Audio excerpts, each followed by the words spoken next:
तो पता नहीं, लेकिन तुम्हारा अच्छा समय आने वाला है, मेरा वादा, बैठ जाओ बस। बहुत बहुत धन्यवाद। भादरा की ये ऐतिहासिक धरती, यहां उपस्थित नौजवान साथी, मेरे हम उम्र, मेरे दोस्त भाई, हमारी माता बहनें, सम्मानित बुजुर्ग, भीम आर्मी आजाद समाज पार्टी के तमाम लीडर, कार्यकर्ता, नेता हमारे, उन सबका बहुत बहुत धन्यवाद। इस मंच पर और भी जिम्मेदार उपस्थित हैं, उनका भी बहुत बहुत धन्यवाद। मुझे आपसे बहुत जरूरी बात कहनी, क्योंकि बहुत कम समय मिलता है आपके बीच में आने का, जिम्मेदारी ज्यादा है, समय कम है। मेरा आग्रह है कि आप मेरी बात पे गौर करें। अगर आयोजक कमेटी की इजाजत हो तो मैं ये उतार लूं, ज्यादा बोझ मत रखो मेरे ऊपर, फ्री होके काम करने दो। सबसे पहले तो शहीदी दिवस पे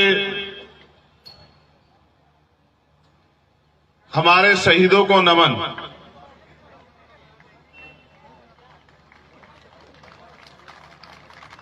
मैं नमन करता हूं उन शहीदों को जिन्होंने हंसते हंसते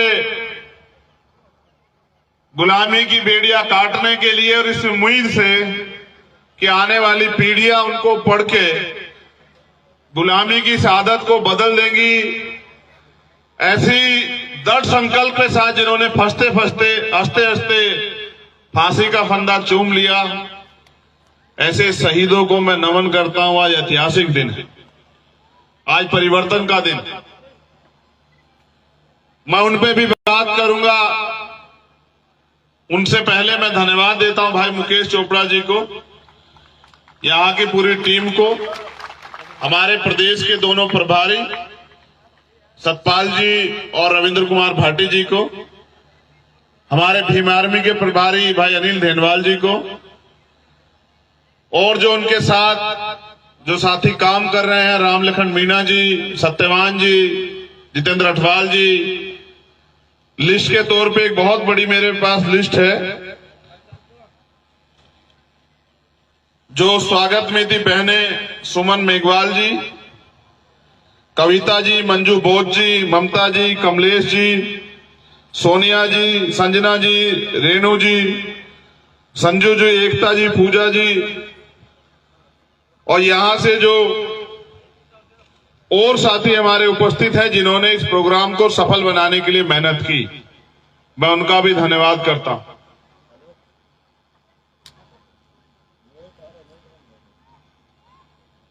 जब मैं आया बहुत धूप थी, मैं सोच रहा था कि भाई मैं तो छांव में बैठ जाऊंगा, हमारे लोग छांव में तो बैठ नहीं पाएंगे, वो धूप में परेशान हो जाएंगे। लेकिन देखो, आपके संकल्प के आगे कुदरत को भी जो है मेहरबान होना पड़ा, और ऐसा मौसम हो गया। ये आपकी देखो, पहले 2-3 दिन बारिश हो रही थी, तब हमारे लोग इस बात से डर रहे थे ऐसा ना हो कि बारिश हो जाए। फिर धूप आई तो हमारे लोग इस बात से डरने लगे कि धूप होगी, छांव कहां मिलेगी। तो तभी तो मैंने कहा कि आपका अच्छा समय आने वाला। तो मैं सबसे पहले तो जो जिन कमेटी के लोगों ने मुकुट पहना है उनका धन्यवाद करता हूं, और मैं ये आग्रह करता हूं कि भाई ये सोने चांदी के मुकुट मेरे लिए नहीं है। इस पैसे को आप अपने मिशन के काम में लगाना। मुझे इस मुकुट का मैंने आपका सम्मान के तौर पे इसको रख लिया। इसको आप रखो, ये आपके काम आएगा। मेरा काम जो है वो समाज की लड़ाई लड़ना है। मैं राजा महाराजा बनना नहीं चाहता, ऐसे शौक भी नहीं रखता हूं। मैं तो एक सिपाही हूं अपने महापुरुषों के आंदोलन का। मैं आपसे बात करूंगा सम्मानित साथियों। अब तुम इसको थोड़ा पीछे, मैं इसको ले लूंगा बाबू, पीछे कर लो, जरा सा पीछे कर दो, फिर मैं इसको लूंगा। मैं जो बात आपसे कह रहा हूं ना, मैं चाहता हूं जब आप मुझसे इतना प्यार करते हैं, धूप में खड़े हैं, मेरी डांट भी सुनते हैं, अपने साधन भी लगाते हैं, अपनी मेहनत की कमाई से एक पाई पैसा जोड़ के आते भी हैं, समय भी खर्च करते हैं, तो यार मेरी बात पे गौर भी क्या करो। अगर आप मेरी बात के पीछे नहीं खड़े होंगे तो हम इस प्रदेश में ताकतवर कभी नहीं हो सकते। जब आप मेरी बात के पीछे खड़े होंगे, मेरे बताए गए रास्ते पे चलोगे, तो मैं गारंटी से कहता हूं, आज आप मुझसे लिखवा के रख लो कि अगले 6 महीने बाद आप इस प्रदेश में जब विधानसभा का चुनाव खत्म होगा, इतने ताकतवर हो जाओगे कि आपकी बांधी बंधेगी और खोली खुलेगी। इस बात को मेरी याद रखना आप लोग। मैं आपको इतिहास की तरफ ले चलता हूं, क्योंकि आज शहीदी दिवस है, तो मैं आपको इतिहास की तरफ लेके चलूंगा। यहां हमारी बहन बैठी है प्रिया, उसमें भी हम लोग बात करेंगे। देखो, 14 अगस्त 1947 में हम लोग बात कर रहे हैं। देश अंग्रेजों के अधीन था। अंग्रेजों के संविधान से हम लोग, अंग्रेजों की न्यायपालिका प्रक्रिया से हम लोग, अंग्रेजों की शिक्षा प्रक्रिया से हम लोग जो हैं प्रभावित थे। 14 अगस्त को जो हमारे हालात थे, एक दिन बाद जब आजादी मिली 15 अगस्त 1947 को भी बिल्कुल झुके तू थे। इस बात को जरा गौर से समझो। जो गरीब था 14 तारीख को, वो 15 तारीख को भी गरीब था।